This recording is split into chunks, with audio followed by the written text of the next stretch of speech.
Injil itu harus diberitakan. Rasul Paulus berkata, iman timbul dari pendengaran, pendengaran akan firman Tuhan. Nah, kalau kita berpikir, kenapa Islam berkembang di kantong-kantong Kristen? Itu salah satunya mereka memperdengarkan iman satu hari 5 kali. Bagaimana Injil bisa mereka terima? Nah, kita tidak ingin, bukan kita ingin menghancurkan Islam, tidak, ingin mengabarkan tentang Injil. Karena Injil itu adalah kekuatan Tuhan. Rasul Paulus berkata, iman timbul dari pendengaran, pendengaran akan firman Tuhan. Nah, kalau kita berpikir, kenapa Islam berkembang di kantong-kantong Kristen? Itu salah satunya mereka memperdengarkan iman satu hari 5 kali. Iya benar. Iya. Senang tidak senang, suka tidak suka. Kita punya anak ini, Bu. Iya. Kita punya anak. Anak kita bisa menghafal suara azan itu saking seringnya mereka dengar.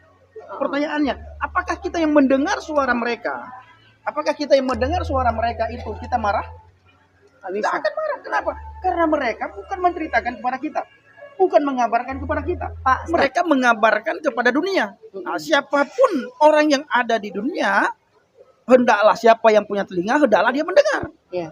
Nah, ini juga sering saya lakukan di dalam pelayanan penginjilan saya, Bapak Ibu. Saya sering ceritakan tentang Injil walau sendiri. Saya, Bu Lucy, sering ceritakan tentang firman Tuhan itu di warung-warung. Oh iya. Nah, kalau saya tidak berani ceritakan firman Tuhan kepada mereka, saya ngomong sendiri. Masalah apa? Pak, saya sudah bilang sama Bapak, datang kepada Yesus. Apa Bapak bilang? Loh, Yesus itu bukan milik orang Kristen. Ahabballahu lihazad dunya. Begitu besar kasih Tuhan kepada dunia, Pak. Haleluya. Kepada dunia, bukan kepada orang Kristen Katolik gereja. Bukan kepada sinode. Apalagi bukan kepada dunia. Ahabballahu lihazad dunya, kata Injil Yohanes 3:16. Begitu besar kasih Tuhan kepada dunia ini sehingga setiap orang yang percaya kepadanya, kepada Yesus Kristus, memperoleh hidup yang kekal, tidak akan binasa. Apa Bapak bilang Injil dipalsukan? Lah, Pak, Bapak punya Al-Quran nggak di rumah? Nah, 650 tahun setelah Injil, Pak, ada Al-Quran, kitab suci yang harus Bapak imani. Di situ dikatakan, fa'anzal apa, Pak? Loh, Bapak dengar ya? Sendiri, gila di dalam Tuhan membawa jiwa-jiwa. Sama seperti ini Pak Daniel. Saya dimanapun ngomong besar, agar orang-orang Kristen mendengar suara saya. Amin. Mendengar nama Yesus, nama di atas segala nama. Makanya channelnya Bapak kasih nama itu ya? Injil Habaget. Habaget. Habaget itu bahasa Aceh. Oh. Injil itu Habaget, Injil kabar baik. Nah, maka saya, karena kerinduan saya agar orang Aceh yang selama ini kita kenal dengan agama yang sangat kuat, agama Islam sangat kuat, bagaimana Injil bisa mereka terima. Nah, kita tidak ingin, bukan kita ingin menghancurkan Islam, tidak. Tapi kita ingin mengabarkan tentang Injil. Karena Injil itu adalah kekuatan Tuhan. Nah, jadi saudaraku yang dikasihi Tuhan, saya dimanapun berada selalu mengabarkan Injil. Kalau saya tidak berani ceritakan Injil kepada orang lain, di sini. saya ngomong sendiri. Saya jawab sendiri.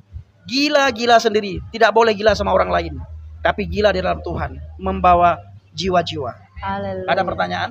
Oh, jadi bagus ya. Sebenarnya ngomong sendiri. Jal. Sebenarnya dengan ngomong sendiri tuh melatih, Pak. Jatuhnya jadi melatih bagaimana cara kita menginjili orang. Ya kan ya, Pak ya? Betul. Jatuhnya sebenarnya seperti itu. Pak Daniel, saya paling lama itu setengah jam. Apa, Pak? Ngomong sendiri. Setengah jam. Ibu, Itu bukan paling lama, itu udah lama. Ntar dulu, Ibu maaf. Ada yang salah kali Bu? Enggak ya? Setengah jam. Habis ngomong, saya seperti khotbah keliling. Kalau di warung itu, saya keliling-keliling itu. Wow. Keliling sini, keliling sana. Sesekali saya bilang, ini bodoh sekali kamu ini. Ingat ya, ingat. Itu sambil bawa begini. Iya, sambil ngomong. Nah, dengar ya. Fa'atainahu Injil li Isa Al-Masih. Maka kami memberikan Injil ini kepada Isa Al-Masih. Dengar. Anda? Kami memberikan Injil ini kepada Isa Al-Masih. Ini kata Allah Subhanahu wa taala dalam Al-Qur'an surah Al-Maidah. Nah, kepada siapa dikasih Injil, Pak? Kepada Isa Al-Masih. Apa kata Allah lagi di situ? Bertakwalah kamu kepada Injil katanya. Kenapa disuruh bertakwa kepada Injil? Hudalinnas. Dalam Injil ada petunjuk. Yohanes 14 berkata, akulah jalan kebenaran dan hidup. Itu petunjuk. Jalan ke surga. Wa nurun linnas. Dan di dalam Injil itu ada cahaya. Nurun linnas. Ingat, linnas ya. Linnas bagi manusia. Bukan bagi orang Kristen, bagi orang Katolik, bukan bagi orang gereja. Tapi linnas bagi manusia. Apa? Nurun. Sekarang kita melihat apa kata Yesus dalam Injil. Akulah terang dunia. Yang ketiga, membenarkan kitab sebelumnya yaitu Taurat. Menjadi petunjuk serta pengajaran bagi orang-orang yang bertakwa. Jadi Injil, Zabur, dan Taurat diberikan untuk orang-orang yang bertakwa. Siapa orang yang bertakwa, Bu Lucy? Orang yang percaya kepada Allah. Kepada Injil. Oh. Nah, karena Tapi di dalam yang dulu kan orang yang bertakwa adalah orang yang percaya kepada Allah dan kepada kitabnya, kitab Betul, Allah. betul. Oh iya, kitab Allah kan Injil juga. Betul. Injil, Zabur, Taurat dan maka saya bilang barusan Allah berkata dalam surah Al-Maidah, Pak bertakwalah. yang ditelepon dia ditutup dulu. Bertakwalah kamu kepada Injil. Karena dalam Injil itu ada petunjuk. Haleluya. Bertakwalah kamu kepada Injil karena dalam Injil itu ada cahaya. Amin. Dan membenarkan kitab sebelumnya yaitu Taurat menjadi petunjuk serta pengajaran bagi orang-orang yang bertakwa. Haleluya. Maka sekali lagi saudaraku, para subscriber Lucy Daiva Yes. dan Pak Hagabait. Salah. dan para subscriber Injil Habaget, Injil Habaget. Dan ke sini. Para subscriber Injil Ruang Zela. ini apa nama channelnya? Ruang Zela apa? Ruang Zela. Ini Ruang Zela. Zela. Enggak, yang ini punya aku Lucy Daiva Iya. channel. Zela juga punya kan, Ruang Zela. Ruang Kalau Zela. ini Bapak Ruang Nggak ada Ruang kosong. ruang numpang. Nah, Ya. saudara-saudaraku, ayo kita izinkan pikiran kita dan hati kita untuk kita buka sedikit supaya kita bisa menerima kebenaran, karena kebenaran yang hakiki adalah kebenaran yang datang dari Tuhan, Haleluya. bukan kebenaran yang datang dari Arab. Nah, saya sering katakan, ayo. Nanti kena nih Pak. Arab enggak ya? Oh. Bang, Alkitab berkata di dalam salah satu surat Efesus kalau nggak salah saya, bangunlah wahai engkau yang tertidur. Nah, mungkin kita selama ini diminabobokkan dengan ajaran Arab, ajaran jahiliyah, ajaran yang membuat kita terkotak-kotak. Bayangkan, beberapa hari ini kita melihat di media sosial seorang ustadz yang sangat diagungkan oleh saudara kita umat Islam berkata apa? Beliau ingin mengotak-ngotak kita yang ada di Indonesia ini. Beliau berkata apa, saudaraku? Untuk memusnahkan wayang. Nah, ini kan sangat memalukan ya.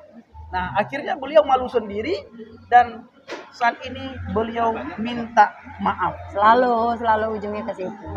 Ujung-ujungnya minta maaf. Jadi tidak ada istilahnya fakir qabla an ta'zima. Berpikirlah sebelum engkau berbuat. Iya. Dan berpikirlah sebelum engkau mengata-ngata.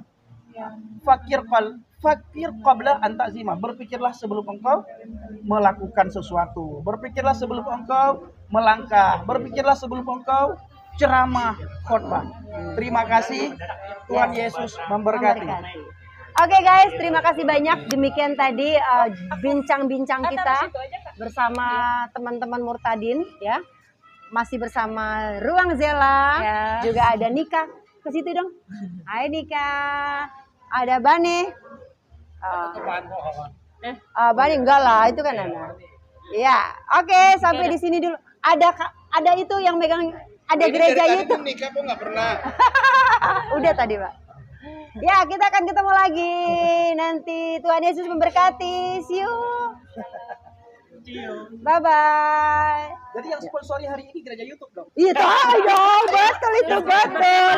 Betul.